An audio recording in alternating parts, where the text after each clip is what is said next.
Hello viewers, the question is an umbrella has 8 ribs which are equally spaced. Assuming the umbrella to be a flat circle of radius 45 cm, find the area between the two consecutive ribs of the umbrella. तो यहाँ पे कहा गया है कि umbrella जो है उसके 8 रिब्स हैं जो कि इक्वली स्पेस्ड हैं।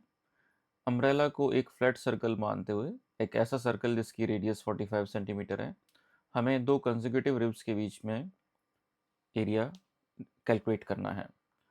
तो यहाँ पे इस डायग्राम से क्लियर है कि पूरे सर्कल को टोटल 8 इक्वल पार्ट्स में बांटा गया है। तो अगर हम कहते हैं कि 360 डिग्री का पूरा सर्कल है, 360 डिग्री सेंटर पे पूरा एंगल सबटेंड होता है, तब उस केस में 8 रिब्स हैं, 8 रिब्स हैं। तो अगर वन रिब की बात की जाए, वन रिब के एंगल की बात की जाए तो बराबर हो जाएगा 360 डिवाइडेड बाय 8। तो यहाँ से वैल्यू आती है 4 से हम कट कर सकते हैं, 2 से 90 को कट कर सकते हैं 45, तो ये वैल्यू निकल के आती है 45 डिग्री। इट मीन्स दैट हर एक रिब जो है वो 45 डिग्री ईच का है। यहाँ पे एरिया हमें कैलकुलेट करना है, तो ये एक सेक्टर फॉर्म हो रहा है। सब ध्यान से अगर देखें तो जो है यहाँ पे एक सेक्टर फॉर्म हो रहा है, टोटल जो 8 डिविजन्स हैं उनमें।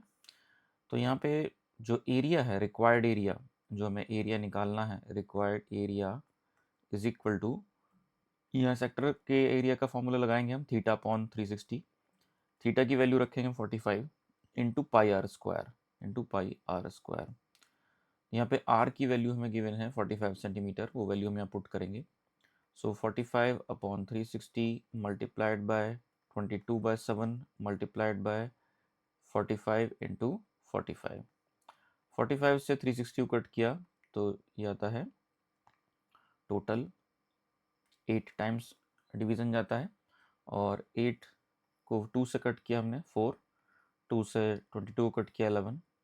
तो इसको सॉल्व करने के बाद जो फाइनल रिजल्ट हमारा इसमें आता है, the final result comes out to B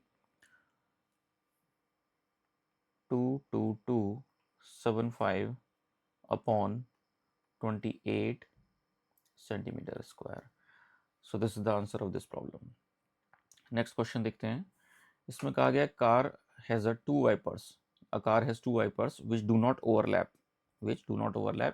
each wiper has a blade length of 25 centimeter sweeping through an angle of 115 degrees. Find the total area cleaned at each sweep of the blade. तो यहाँ एक बात कही गई, इसमें कहा गया car के दो वाइपर हैं और दोनों वाइपर सेपरेट हैं, उनमें कोई भी ओवरलैपिंग नहीं है।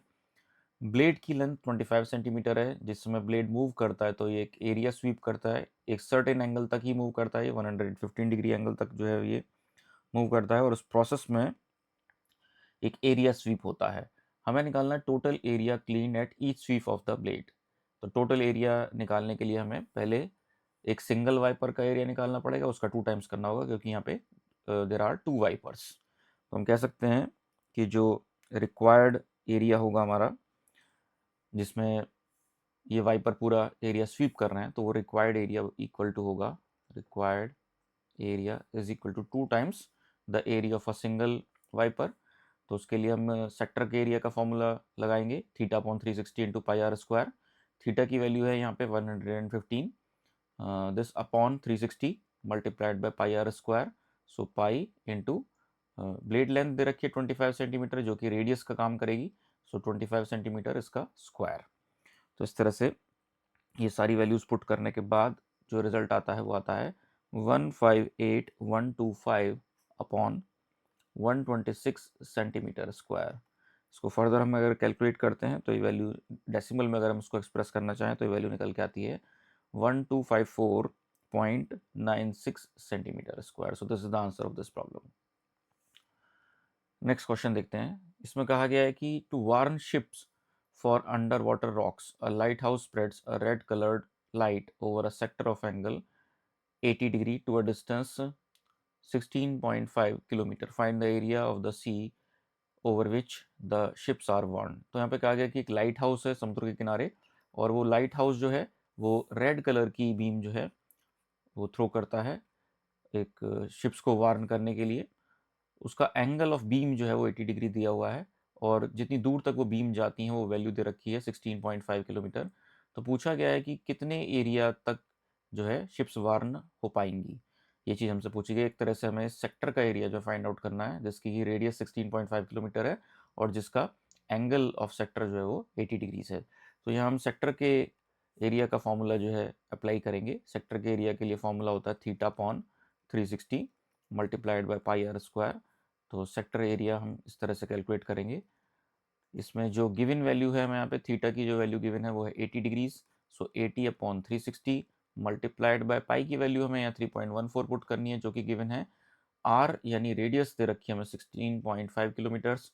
सो 16.5 मल्टीप्लाइड बाय 16.5, तो हमारा आंसर जो आएगा वो आएगा किलोमीटर स्क्वायर में, क्योंकि हमें यहाँ पे रेडियस जो है वो एक तरह से किलोमीटर्स में गिवन है। इसको हम फर्दर सॉल्व करते हैं इस पूरी वैल्यू को, तो ये निकल के आती है 189.97 189.97 kilometre square. So this is the final answer. Next question देखते हैं। इसमें कहा गया है अ round table cover has 6 equal designs as shown in figure. If the radius of the cover is 28 centimeter, find the cost of making the designs at the rate of 0.35 per centimeter square. Use root 3 equals to 1.7. तो यहाँ पे कहा गया है कि एक round table का एक कवर है जिसमें कि 6 इक्वल डिज़ाइंस हैं, जैसा कि यहाँ शो किया गया है। यहाँ पे कहा गया है कि रेडियस ऑफ द कवर जो है वो 28 सेंटीमीटर है। इस कवर की रेडियस 28 सेंटीमीटर है। तो इन डिज़ाइंस को बनाने की कॉस्ट पूछी गई है अगर ये 0.35 पर सेंटीमीटर की कॉस्ट के हिसाब से जो है डिज़ाइन किए जाते हैं।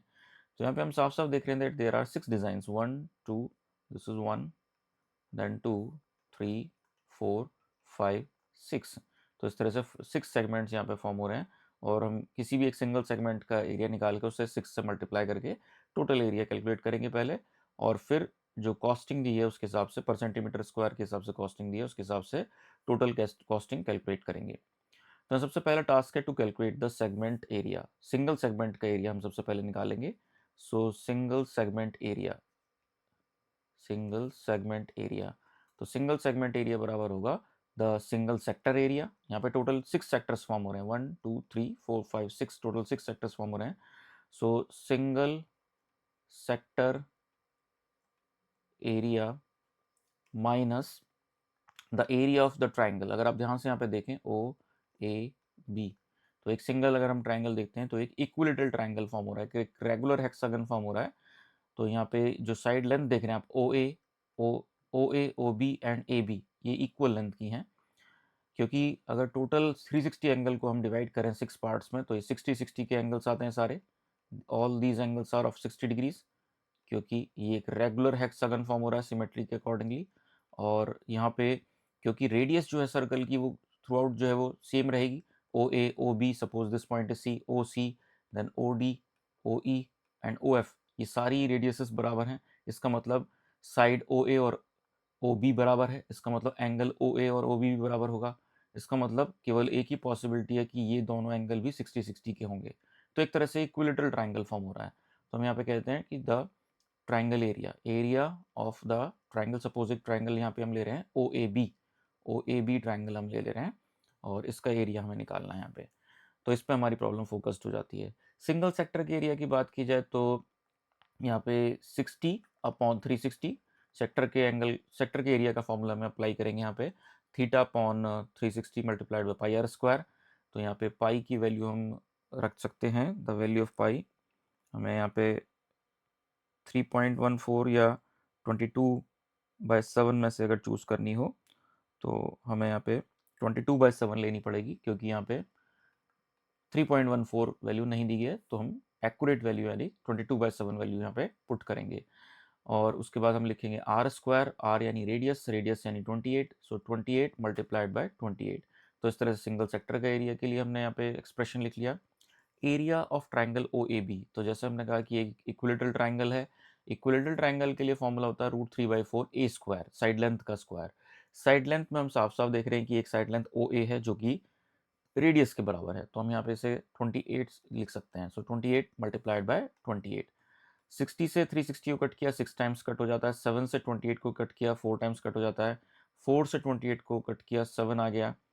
और उसके बाद फर्दर हम 2 से कट कर देंगे 6 को 3 आ जाएगा, 2 से कट कर देंगे 4 को 2 आ जाएगा। और इसको पूरा सॉल्व करने के बाद एक सर्टेन रिजल्ट आएगा हमारा। और अगर हमें टोटल एरिया चाहिए, टोटल एरिया चाहिए, इसका मतलब हमें 6 से मल्टीप्लाई करना पड़ेगा इस सारे एक्सप्रेशन को हमें 6 से, क्योंकि इस तरीके से टोटल 6 डिजाइंस हैं। So we have to multiply this thing by 6 to get the overall area. Overall area निकालने के लिए इसको हमें 6 से मल्टीप्लाई करना पड़ेगा। तो 6 से मल्टीप्लाई करने के बाद ये वैल्यू हमारी निकल के आती है 464.8 सेंटीमीटर स्क्वायर। पूरी कैलकुलेशन करने के बाद ये वैल्यू निकल के आती है। 1 सेंटीमीटर स्क्वायर की कॉस्ट दे रखी है हमें 0.35 रुपीज़। 0.35 रुपीज़ जो है इसकी कॉस्ट दे रखी है 1 सेंटीमीटर स्क्वायर के लिए। तो यहाँ पे 464.8 सेंटीमीटर स्क्वायर के लिए कॉस्ट होगी 0.35 मल्टीप्लाइड बाय 464.8 रुपीज़। इसको हम कैलकुलेट करते हैं तो ये वैल्यू निकल के आती है rupees 162.68. So this is the total cost of designing this round table cover. तो इसको जो है डिज़ाइन करने के लिए इतने रुपीज़ कॉस्ट आएगी। So this is the answer. Now let us move to another problem. Tick the correct answer in the following. Area of the sector of angle P of a circle with radius capital R is option A pi by 180 multiplied by 2 pi r, option B pi by 180 pi r square, option C pi by 360 into 2 pi r, option D pi by 720 into 2 pi r square। तो यहाँ पे हम जानते हैं कि किसी भी sector का जो एरिया होता है, एरिया ऑफ सेक्टर बराबर होता है, उसके लिए फॉर्मूला बराबर होता है theta upon 360 multiplied by pi are square. यहाँ पे थीटा के प्लेस पे हम पी रख देंगे क्योंकि एंगल को पी बोला गया है, तो ये हो जाएगा P upon 360 multiplied by pi are square. अब अगर हम आंसर्स को ध्यान से देखें तो 2 पाई आर इसमें आ रहा है, तो ये पॉसिबल नहीं है, आर का स्क्वायर होना चाहिए, ऐसे सी ऑप्शन पॉसिबल नहीं है। अब दो ऑप्शन बचते हैं यहाँ पे बी और डी। इनमें से अगर हम ध्यान से देखें तो यहाँ पे जो एक्सप्रेशन जो मैच होता हुआ दिख रहा है वो डी होता हुआ दिख रहा है। द रीज़न इज कि अगर हम इस वैल्यू में, इस एक्सप्रेशन में न्यूमरेटर और डिनोमिनेटर दोनों में 2 से मल्टीप्लाई करें तो हमें मिल जाएगा 2p upon 720 multiplied by pi are square, और 2 को भी पाई आर स्क्वायर के साथ लिख लेते हैं तो हो जाएगा p upon 720 multiplied by 2 pi are square. तो इस तरह से अगर हम देखते हैं तो जो ऑप्शन मैच होता है वो होता है ऑप्शन डी। तो यहाँ पे ऑप्शन डी हमारा करेक्ट आंसर होगा। So this is the whole explanation of all these problems. Hope you understand it. Thank you.